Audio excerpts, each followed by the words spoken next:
Assalamualaikum warahmatullahi wabarakatuh. Hari ini kita masuk ke pertemuan 6. Kita akan membahas tentang kompresi data.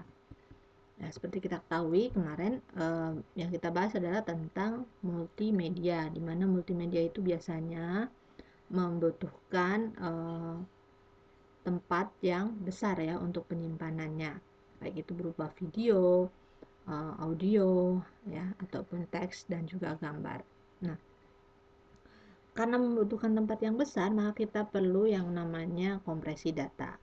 Kompresi itu sendiri artinya memampatkan atau mengecilkan ukuran. Contoh secara analoginya ya, misalkan kita mungkin sudah pernah mengenal, kita misalkan punya pakaian banyak, lalu mau kita packing. Ketika pakaian ini mau disimpan di lemari, kalau tidak kita kompresi, maka akan membutuhkan banyak tempat atau menyita banyak tempat di lemari. Maka untuk memberikan tempat yang lebih banyak, ini bukan dengan cara dikurangi isinya, tapi dengan cara dikompresi. Salah satu contoh kompresinya seperti ini. Ya, ini analoginya atau gambaran tentang kompresi data. Kenapa? Jika sudah dimampatkan atau dikecilkan ukurannya, maka lemari itu akan memuat lebih banyak barang ya. Begitu juga dengan file. Ketika file berukuran besar kita kompresi, maka memori dari komputer sendiri, penyimpanan di dalam komputer sendiri akan menyisakan banyak ruang untuk menyimpan data yang lainnya. Nah, kompresi data ini merupakan proses mengkodekan informasi menggunakan bit atau lain yang lebih rendah, representasi data yang tidak terkodekan dengan suatu sistem encoding tertentu. Contoh kalau zaman dulu ada yang disebut dengan SMS ya, sekarang juga ada SMS. Zaman dulu SMS itu dibatasi hanya sekitar 164 karakter. Makanya dulu orang ketika saling bertukar pesan melalui SMS, karena satu SMS itu diberikan dikenakan tarif sekian rupiah, maka agar hemat tarif, orang-orang biasanya mengkompresi atau menyingkat teks dari SMS tersebut ya. Misalkan on the way jadi OTW, misalkan Assalamualaikum, kadang ada yang disingkat ASW ya, atau singkatan-singkatan lainnya. Itu adalah salah satu bentuk dari kompresi data ya. Misalnya kata yang disebut dikompresi menjadi YG. Untuk apa? Karena tadi ketika karakter yang kita gunakan lebih sedikit, maka tempat untuk karakter berikutnya otomatis akan lebih banyak ya, untuk menyimpan data yang berikutnya. Pengiriman data hasil kompresi ini bisa dilakukan jika pihak pengirim itu dan pihak penerima memiliki aturan yang sama dalam hal dekompresi data ya. Jadi misalkan sama-sama punya softwarenya ya, pihak pengirim harus menggunakan algoritma kompresi data yang sudah baku, penerima juga menggunakan teknik kompresi data yang sama ya dengan pengirim, sehingga bisa dibaca. Jika teknik kompresi dan dekompresi datanya berbeda, maka biasanya akan sulit digunakan. Jadi ada kompresi data ketika kita mengecilkan sebuah file, kemudian lawannya adalah dekompresi. Itu berarti setelah kita kompresi mau kita kembalikan lagi ke ukuran semula misalnya, maka disebut dengan dekompresi. Dan kompresi data sangat penting karena memperkecil kebutuhan penyimpanan data tadi, seperti gambaran ketika kita memvakum pakaian atau barang ya, sehingga kebutuhan dari bandwidth atau kebutuhan dari penyimpanan di komputernya akan lebih kecil. Nah, teknik kompresi biasanya dilakukan terhadap berbagai macam jenis file, dari mulai teks, gambar, audio, dan juga video ya. Itu beberapa kompresi data. Contoh kebutuhan data, misalkan kita punya data kita punya layar dengan ukuran 640 kali 480 ya. Ini satu detiknya berapa data yang dibutuhkan, maka bisa dicari dengan misalkan kalau dia datanya berbentuk teks, maka satu karakter itu dianggapnya adalah 2 byte. Kemudian setiap karakter ditampilkan dalam pixelnya 8 kali 8. Maka jumlah karakter yang bisa ditampilkan per halaman adalah dikalikan jumlah pikselnya, kemudian dibagi dengan berapa teks yang bisa ditampilkan dalam satu halaman. Sekitar segini. Kemudian kebutuhan penyimpanan per halamannya berarti 4.800 karakter dikalikan per karakternya adalah 2 byte. Jadi sekitar 9.375 kilobyte. Ini untuk data teks. Data teks padahal paling ringan ya. Kalau untuk data grafik, maka kebutuhannya otomatis lebih besar ya. Satu still image itu membutuhkan sekitar 500 baris. Setiap satu baris direpresentasikan dalam horizontal, vertikal, dan juga feed, disebut dengan 8 bit. Berbeda lagi ya. Kalau horizontal itu 640 atau sama dengan 10 bit, vertikal itu 9 bit, dan bits per line-nya itu 27 bits ya. Jadi biasanya kalau untuk ukuran layar 640 kali 480, maka jika datanya berupa grafik atau gambar ataupun yang lainnya membutuhkan sekitar 1,65 kilobyte. Ada juga color display, ini juga dengan komposisi warna yang lebih cerah, maka membutuhkan bandwidth-nya juga otomatis lebih besar ya. Itu contoh dari kebutuhan data. Kemudian jenis-jenis kompresi data sendiri itu terbagi menjadi dua macam. Yang pertama berdasarkan penerimaan data yang diterima oleh manusia, dan yang kedua berdasarkan output. Untuk penerimaan data yang diterima manusia itu ada dua, yaitu dialog mode dan retrieval mode. Kalau dialog mode ini penerimaan data di mana pengirim dan penerima seakan berdialog atau real time. Contohnya video conference ya. Kemudian video call itu termasuk dialog mode. Kemudian konversi data harus berada dalam batas penglihatan dan pendengaran manusia. Delay-nya tidak boleh lebih dari 150 milisecond ya. Kemudian 100 milisecond mentransmisikan data dalam jaringan.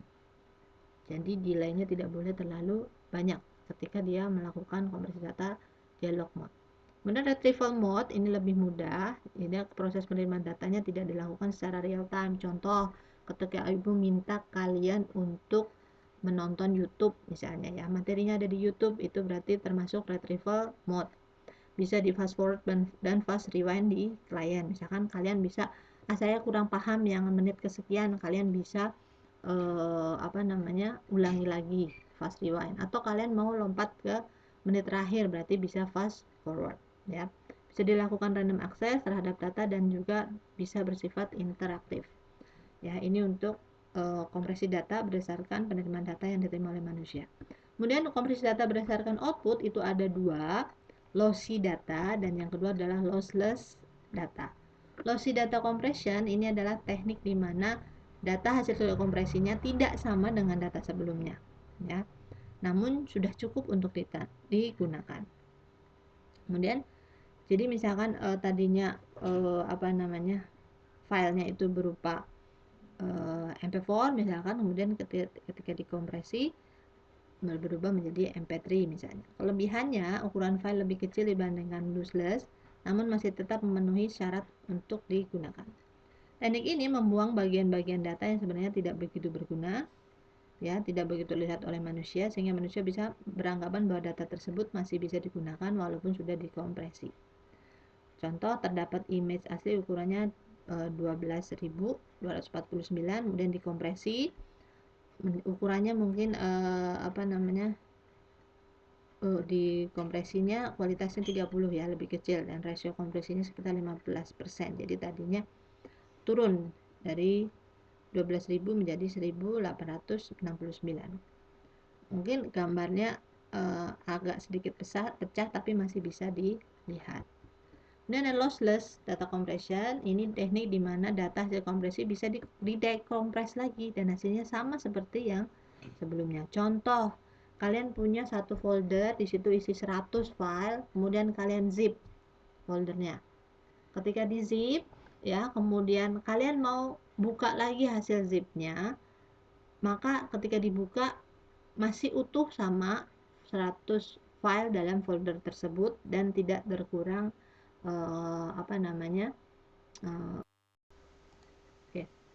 tidak berkurang ukuran datanya tadi ya. Jadi kalau lossy, ketika kita mengkompresi, maka filenya berubah bentuknya ya otomatis. Tapi ketika kita dekompresi lagi, tidak bisa sama dengan bentuk file yang semula atau ukuran file yang semula. Itu lossy data compression. Sedangkan kalau lossless, ketika kita mengkompresi data, misalkan tadi dari 100 file kita kompresi di dalam satu folder menjadi zip ya, kemudian ukurannya otomatis mengecil. Tapi ketika kita dekompresi lagi, kita buka lagi, maka ukuran datanya bisa kembali seperti semula. Kalau lossy tidak bisa kembali seperti semula.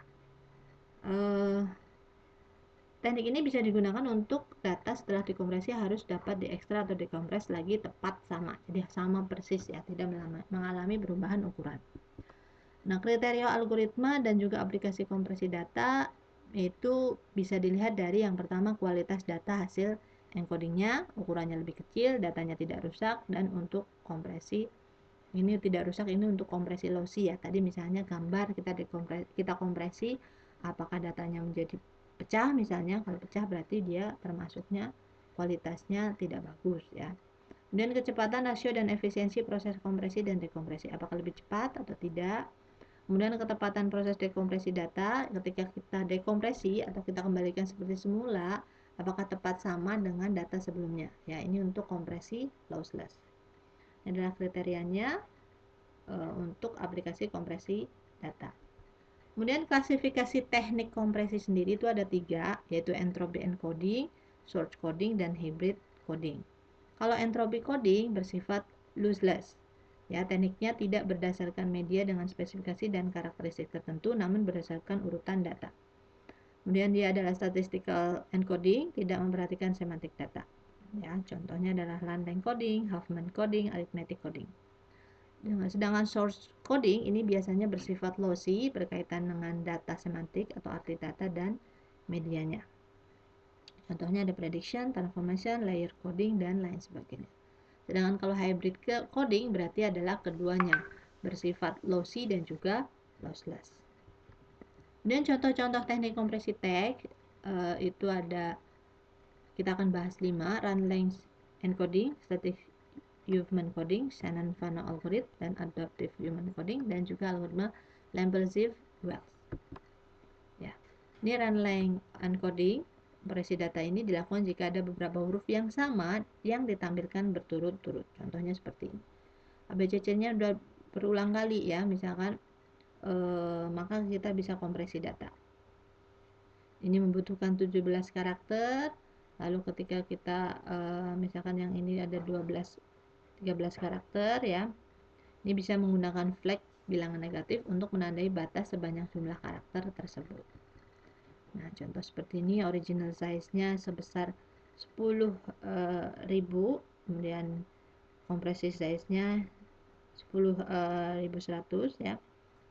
Ini rasionya 0,99%, kompresi size-nya 200. Ini contoh. Ini adalah best case, kemudian juga ada worst case-nya. Kemudian ada static Huffman coding, ini adalah frekuensi karakter dari string yang akan dikompresi, dianalisa terlebih dulu, kemudian dibuat pohon Huffman yang merupakan pohon biner ya. Root awalnya berupa 0, kemudian selanjutnya untuk dahan kiri diberi nilai 1, kanan 0, dan di dahan kanan diberi 0 ya. Ini static Huffman coding biasanya berupa seperti ini ya. Tree ya, dia punya pohon biner, dia punya, kalau namanya pohon biner itu maksudnya kanan kiri dan nilainya 0, 1 dan seterusnya ya. Kemudian ada Shannon-Fano algoritma, ini dikembangkan oleh Shannon Bell Labs ya. Contohnya di sini kita punya hello, itu simbolnya berarti 1121, kemudian diurutkan simbolnya sesuai dengan frekuensi kemunculannya. Ini 2, L-nya 2 karena dia muncul 2 kali ya. Kemudian setelah itu diimplementasikan ke dalam binary tree seperti ini. L-nya 2 kali ya, kemudian HEO itu 3 seperti ini.